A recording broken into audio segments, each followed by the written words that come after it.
আজকে বানাচ্ছি সবার চেনা জানা নতুন রূপে এবং স্বাদে পায়েস। তো প্রথমে আমি দুধটা গরম করে নিয়েছি, এরপর আমি তেজপাতা দিয়ে দিয়েছি তার মধ্যে। তারপর গোবিন্দভোগ চালটা ধুয়ে মিক্সিতে একটু ভালো করে পেস্ট করে নিয়েছি। আর আমি পুরোপুরি পেস্ট করিনি, আধ ভাঙ্গাই করেছি। তারপর একটি ফ্রাইং প্যানে ঘি দিয়ে চালটা ভেজে নিয়েছি। তারপর একে একে সবগুলো চাল দিয়ে দিয়েছি। গরম দুধের মধ্যে চালটা ভালো করে একটু সেদ্ধ করে নিয়েছি, তার মধ্যে এলাচের গুঁড়ো দিয়ে দিয়েছি। তারপর এখানে আমি কেসর দিয়ে দিয়েছি বেশ কয়েকটা। তারপর নাড়িয়েছি যতক্ষণ পর্যন্ত না কেসরটা ভালো করে গরম দুধে মিলে যাচ্ছে।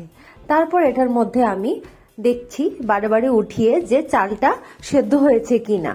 চালটা যতক্ষণ না সেদ্ধ হয় ততক্ষণ পর্যন্ত নাড়াতে থাকবো, আর চালটা অবশ্যই কিন্তু নাড়াতে থাকবো, নয়তো নিচে দিয়ে লাগার সম্ভাবনা আছে। তারপর আমি এখানে চিনি দিয়ে দিয়েছি। চাইলে তোমরা এখানে কেসর আর চিনিটা একসাথে মিক্সিতে পেস্ট করেও দিতে পারো। এরপর আমি এখানে কর্নডেন্স মিল্ক দিয়ে দিয়েছি। তোমরা চাইলে স্বাদ বুঝে কর্নডেন্স মিল্কটা এখানে ইউজ করতে পারো। যখন দেখবো কেসরটা তার রং ছেড়েছে এবং দুধটাও পুরোপুরি শুকিয়ে গেছে মোটামুটি, তো তখন বুঝবো আমার পায়েসটা অলমোস্ট হয়ে গেছে। এরপর আমি এখানে আমন্ড, কিশমিশ এবং কাজু বাদাম দিয়ে আমার পায়েসটা সার্ভ করব। তোমরা অবশ্যই ঘরে রান্না করে এবং খেয়ে দেখবে পায়েসটা কিরকম হয়েছে এবং আমাকে কমেন্টস করে জানাবে।